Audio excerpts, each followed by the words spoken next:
Hello, I am Sharda Kalmadi. Welcome to UGC Pathshala E module. Today we will be discussing the module on copyrights and cyberspace. This module is co-authored by Dr. Kalyan Kankanala, who is the managing partner at Banana IP Councils Bangalore, and myself, Ms. Sharada. Copyright law and cyberspace. Before we really start with our discussion today, I would like to take you through the entire course structure that we are going to follow.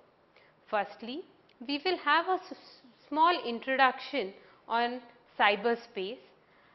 Then we will take you through the objective of this course. As you know, this is an advanced topic in the area of copyright law.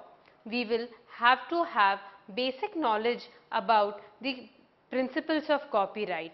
So, we will go through the basics of copyright law, and then we will look into various issues that are in relation with cyberspace and copyright law. Cyberspace. What is this word cyberspace? Cyberspace is a notional environment in which the communication happens between two computers or multiple computers through internet. Today it's a digital world wherein people use lot of electronic gadgets which are all internet enabled. They use ranging from computers to mobile phones, iPhones, iPads, etc., etc.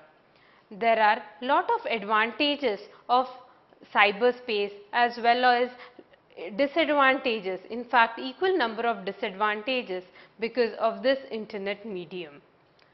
Few of the advantages are easy and fast ways of communication, as in the speed of sending emails, sending text messages, copying of information, delivery of information. There are other advantages as well, such as dissemination of information or finding for any information is very fast and very easy as well. On the other hand, there are lot of disadvantages, and one of them is of copyright infringement. It is very easy today for one to copy any information that is available online and process it or send it across in his own or her own name. For example, a child is given a project work, say on environment science. Initially, before we were in this internet age or cyberspace, whatever we term it, we as students or as kids had to do lot of research, read lot of books, collect lot of pictures, and really struggle to get this information, and then again put it in our own words, format it properly, decorate the entire project, and that is how the submission of our projects used to be. But today, with this internet age, it is very easy for one to go and find information, copy it, download it. A kid today will just go to Google, search for whatever project he or she has to do. They in fact will find readily available projects that are available on Google or any other search engines, and will find it along with the images. So, this copying of or copyright violation, infringement of copyright is one of the major disadvantage that we see because of this cyberspace today. Now, coming to the objective of the course. The main objective of the course is to provide an overview of how the existing copyright law aids in protection of copyright, and we will also analyze few of the issues that are in relation to copyright in the cyberspace. Well, there are lots and lots of issues that are evolving and emerging. Every day there would be one or the other issue with respect to copyright and cyberspace. However, in this module, we will be touching only few of the issues which are very important and have gained importance over few years. Before actually getting into the various issues of copyrights, it is very important for us to know the basics of copyright. As a repetition, I would like to say that as this is an advanced topic in the area of copyright law, it is very important for one to understand the basics of copyright law.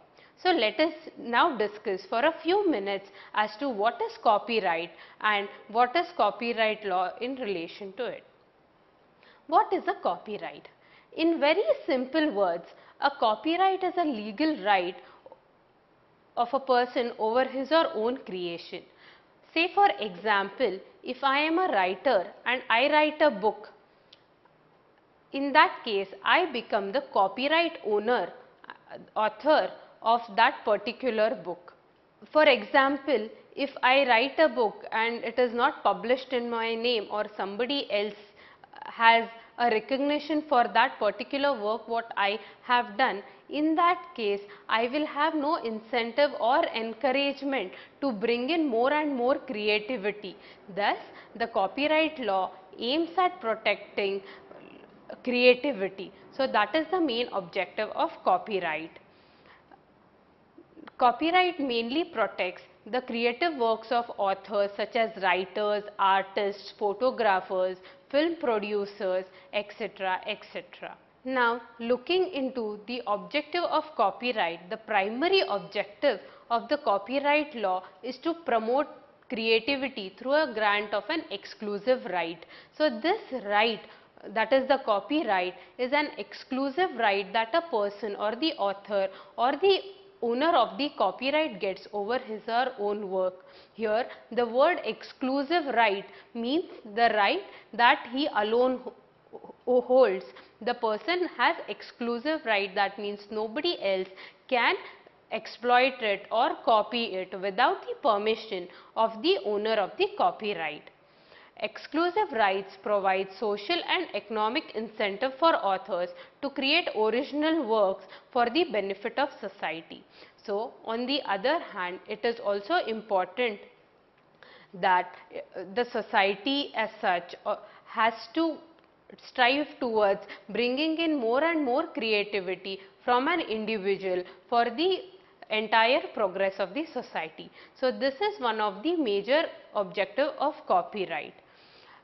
To elaborate further on the objective of copyright, this copyright has a term wherein the copyright law says that, for example, if you have created a book or a story, say or published a book, then in that case you have a right over that for your lifetime plus 60 years, and further then the same copyright becomes available to the public, and then it is available for the public to use without any restrictions. We will look into the term of copyright in few slides going ahead. Now, coming to subject matter of copyright, let us know what can be copyrightable. What is copyrightable? What is the subject matter of copyright? Before we really get into what is a subject matter of copyright, I will have to explain you the basic principle of copyright, that is popularly known as idea expression dichotomy. Well, what does this idea expression dichotomy mean? Copyright is available on an expression alone and not an idea.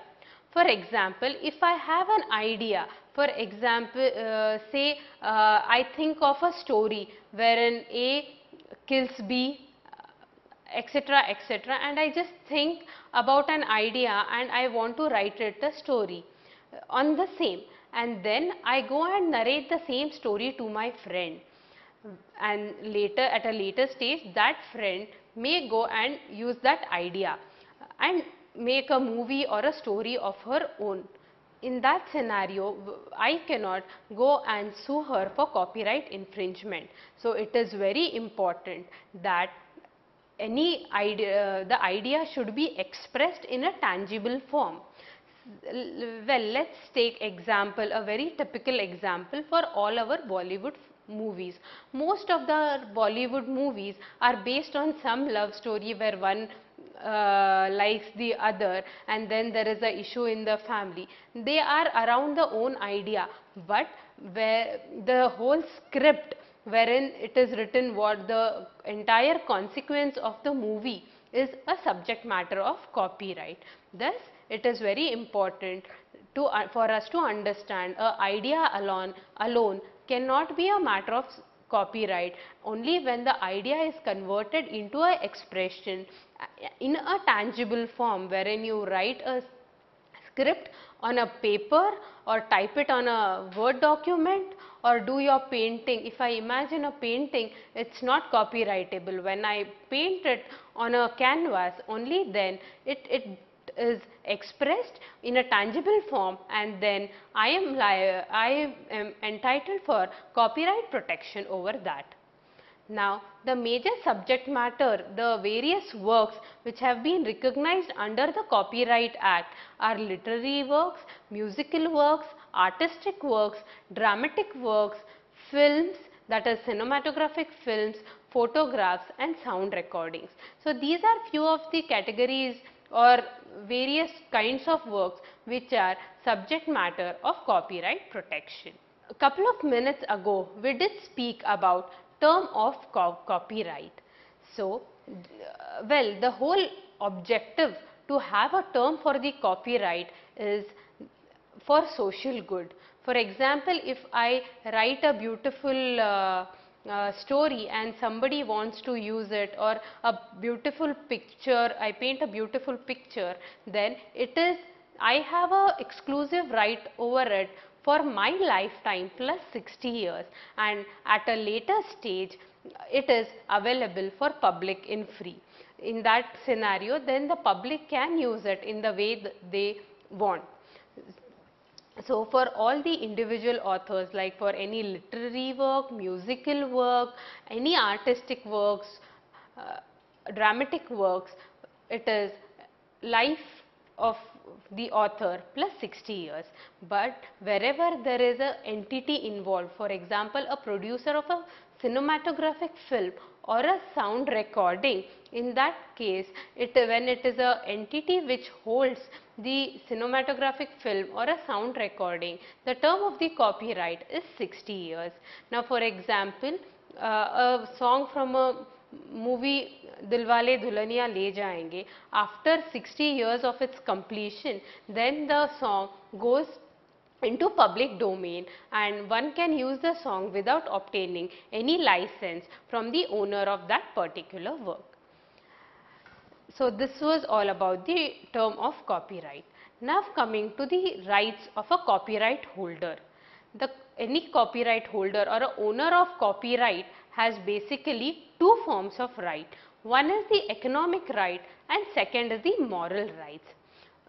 Firstly, we will look into what are the various economic rights that an owner or the author of the copyright has.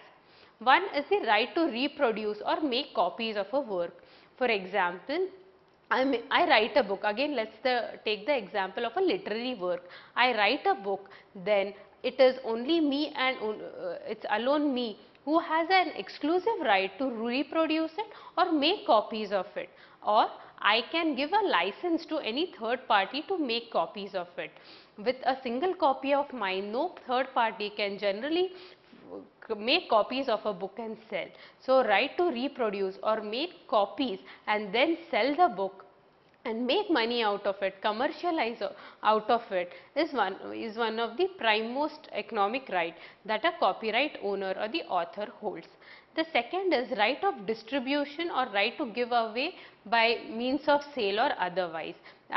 This right follows from the right of reproduction or making copies. Once you make copies, you would like to distribute. You would either distribute it in free or you would put it, most of the authors, when they write, then they give a license to their publishers, and then the publishers make it available for the sale.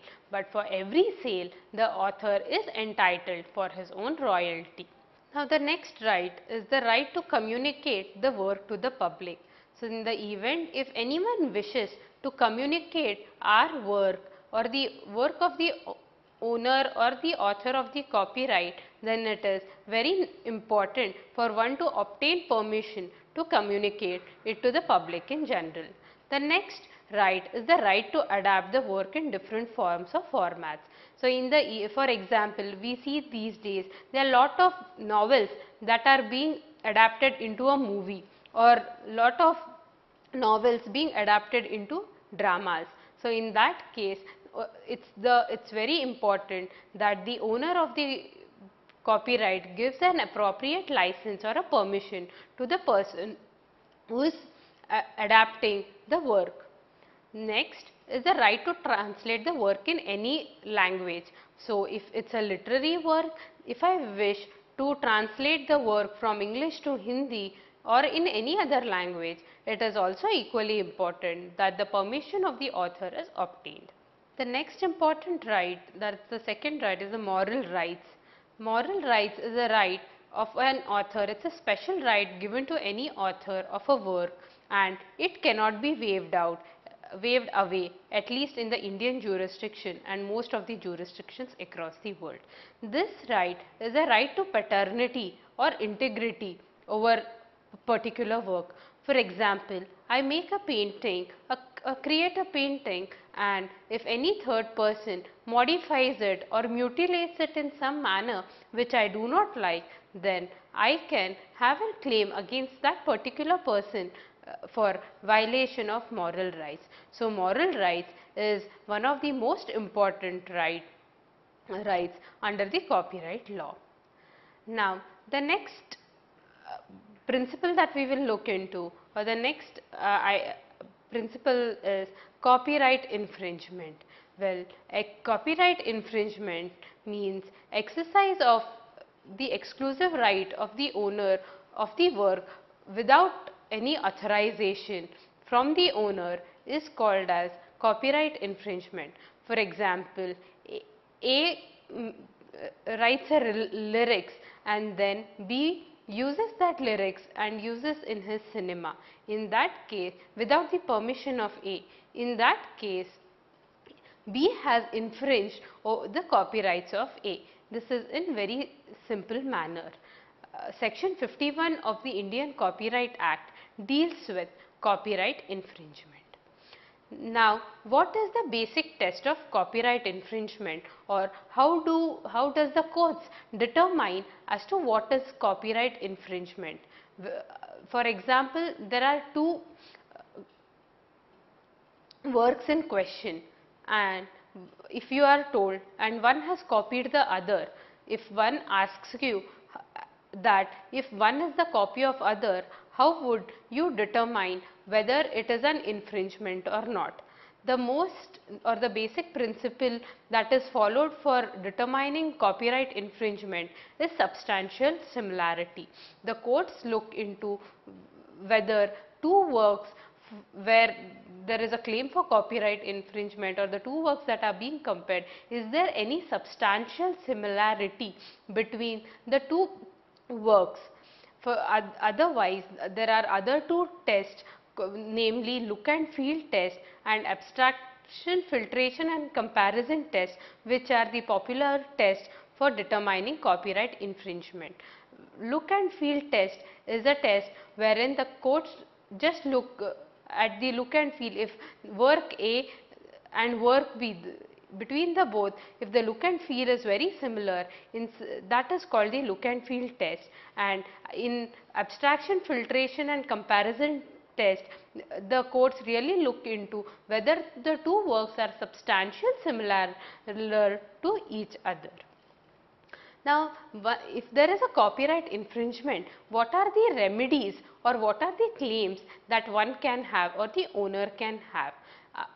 Under the Indian copyright law, there are both civil as well as criminal remedies.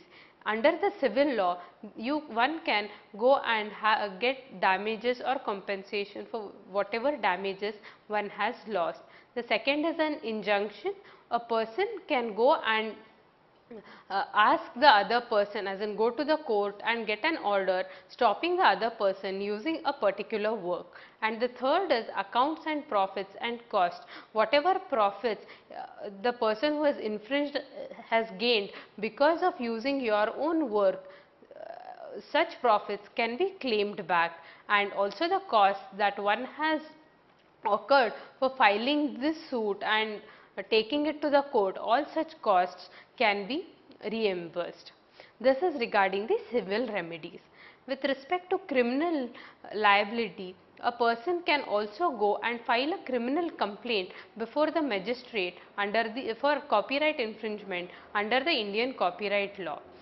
For that, there is fine and imprisonment, which are the standard criminal punishments that we come across, and also courts order for search and seizure warrants for any copyright infringement. Now, after we will look into few defenses of copyright infringements. Now, what do you mean by defenses here? There are few exceptions, few acts which cannot be termed as copyright infringement in spite of usage of the work without any permission. There is something called as fair use doctrine, wherein any usage of work which is used for research or for writing a critique or for any educational purposes. For example, if I am doing a research on a particular area and I refer to multiple articles and quote those, in that case I can go ahead and use a literary work of some other person with due credits, and that is called as and that falls under fair use and does not amount to copyright infringement of that literary work. Then secondly, there is something called as doctrine of first sale. For example, when I buy a particular book or a CD for that matter, once I buy it, then I am free to either resell it or pass it on to any third person or gift it. At that stage, if I have given the particular CD to my friend, the copyright owner cannot say that that person has got it in gratitude. Thus, doctrine of first sale, or which is also known as doctrine of exhaustion, is one of the defenses in copyright infringement. These are the few basics that we have looked under the copyright law.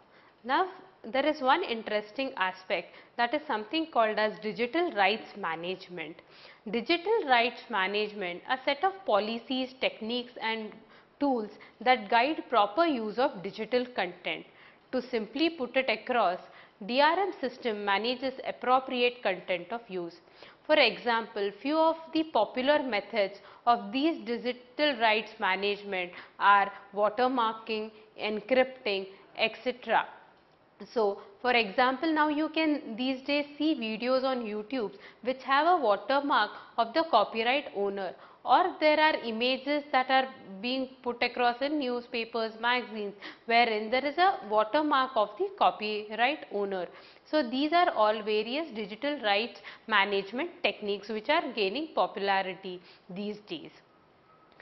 Well, there is also a law that is brought in for countries to or people to follow these digital rights management techniques. Article 11 of the 1996 WIPO Copyright Treaty, which is also popularly known as WCT, has a regulation which says that nations should abide by these digital rights management rules, and they are encouraging people to follow and have such access techniques which are to avoid any piracy.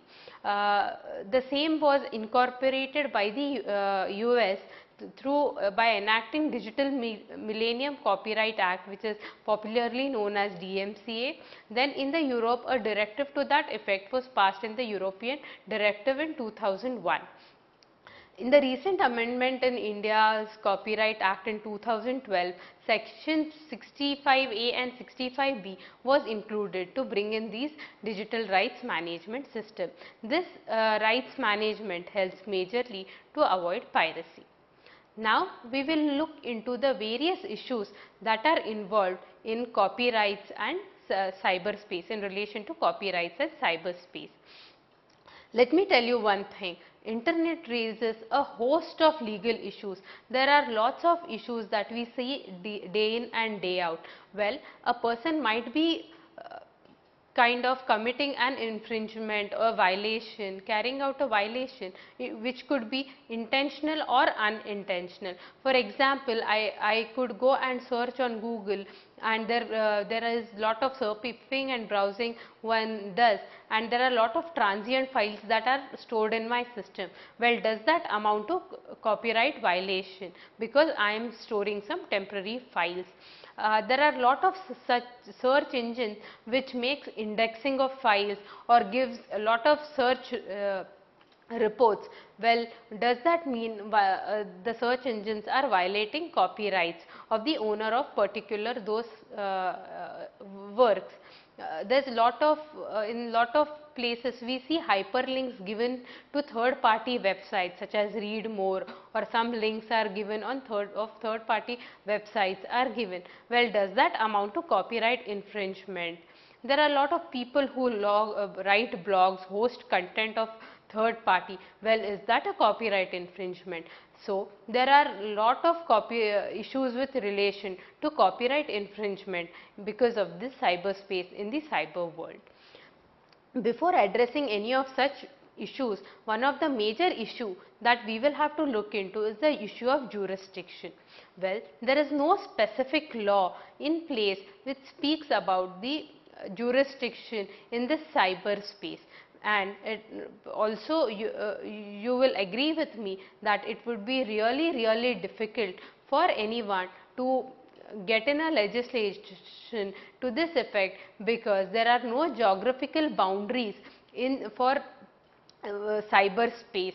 There are no boundaries at all. There cannot, determining jurisdiction will always be a little confusing in these aspects.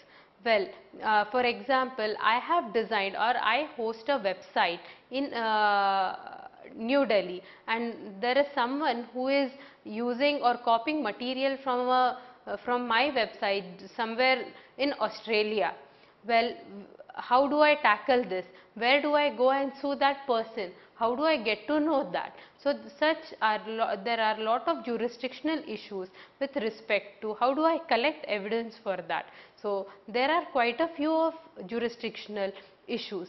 Well, if you look into the traditional principle, we would have majorly three options as we look into. One is the law where the user of that content resides. One could be where the laws of the country that apply where the server is being hosted or where the transaction is taken place.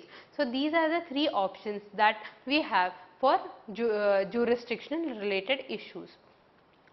Well, in the US there is something called as principle of minimum contacts, wherein the principle laid down by the court while deciding a case Zippo Manufacturing versus Zippo.com Incorporation held that two parties should have minimum contacts for a cause of action to arise and then take it to a particular court. So, the three main principles laid down in this Zippo Manufacturing versus Zippo.com Incorporation case are whether the defendants has sufficient minimum contacts with the forum where the suit is being filed. Second, whether the claim asserted against the defendants has arisen out of those contacts, and third one, whether the exercise of jurisdiction is reasonable. So, when the defendant establishes or the defendant questions the very principle of or the jurisdiction, and that case these principles have to be followed. Now, coming to Indian law, In India, it's the Civil Procedure Code which basically governs the law of jurisdiction. In one such cyberspace related case is Banyan Tree Holdings Private Limited versus Murali Krishna Reddy.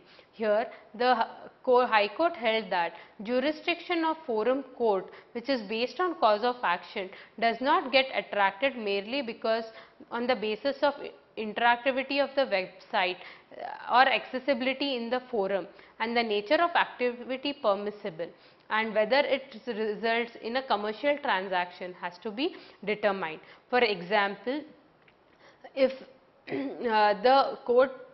the court says that it is very important for a commercial transaction to be taken place for one to go and approach a forum in that particular case. If it's just not about the accessibility of a particular website that is available can be used for one cannot go to such forum. Now, the second one of the major issues is the liability of internet intermediaries. Before getting into the liability of internet intermediaries, we will just look into what are the different kind of liabilities, the principle of liabilities. There are majorly two forms of liabilities, one is the primary and the other one is secondary. Any direct infringement comes under the primary liability, and any indirect or contributory infringement for that matter is under the secondary liability. Now, for example, internet service provider. What does an internet service provider do? An internet service provider just acts as a medium who kind of connects the consumer or the main vendor to the end user. For example, multiple users, website owners go and host, and the end user just receives. It's just a internet is just a medium for receiving such usage. So, the internet service providers generally are categorized as to get under secondary liability, but they do have the primary responsibility of taking down the infringing content. One of the other important cases in this area of liability of internet intermediaries is MGM Studio versus Grokster Limited. You all know that MGM Studios is one of the major Hollywood studios. Their copyrighted contents, say sound recordings and audio visuals, cinematographic films, were made available on Grokster's own online platform, which allowed peer-to-peer network sharing, as in sharing of files. MGM Studios went and sued Grokster Limited for primary copyright infringement, and the courts very clearly in that case laid down a few principles as to what is primary, what is secondary and what is contributory infringement, which I will read out for you and is available for you on this particular slide. The court said that one who distributes a device with the object of promoting its use to infringe a copyright, as shown by clear expression or other affirmative steps taken to foster infringement, is liable for the resulting acts of infringement by third parties, and further held that contributory infringement is committed by any person who intentionally induces or encourages direct infringement, and vicarious infringement is committed by those who profit from direct infringement while declining to exercise their right to limit or stop it.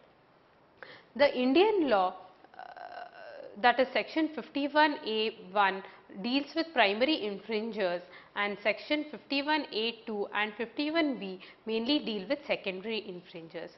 One of the major cases and the popular cases in India was decided by Delhi High Court, that is Super Cassette Industries versus MySpace and others.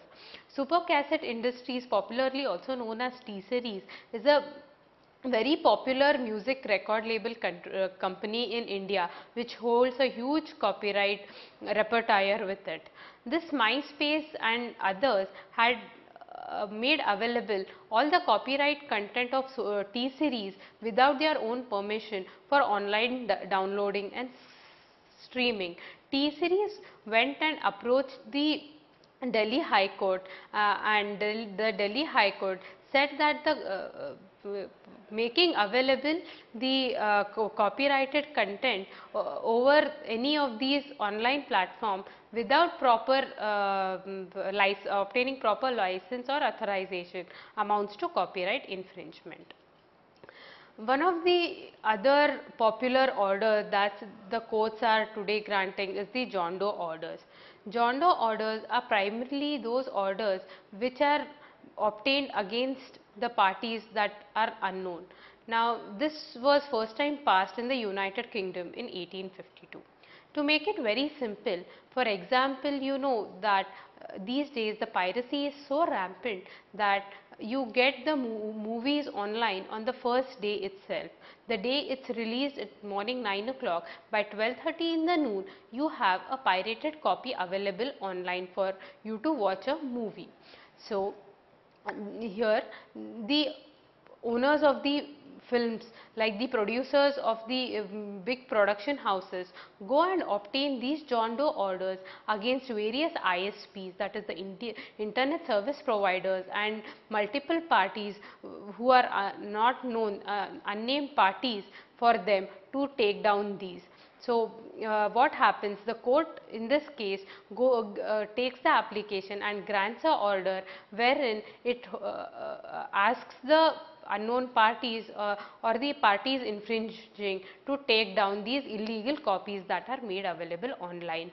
For example, Singham, Bodyguard, Dhoom 3, these were the major movies wherein a John Doe order was secured or by the production houses or say granted by the courts.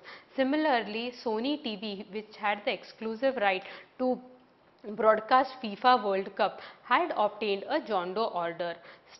Star India, who had the exclusive rights to broadcast India-England 2014 Test Series matches, also had obtained John Doe orders.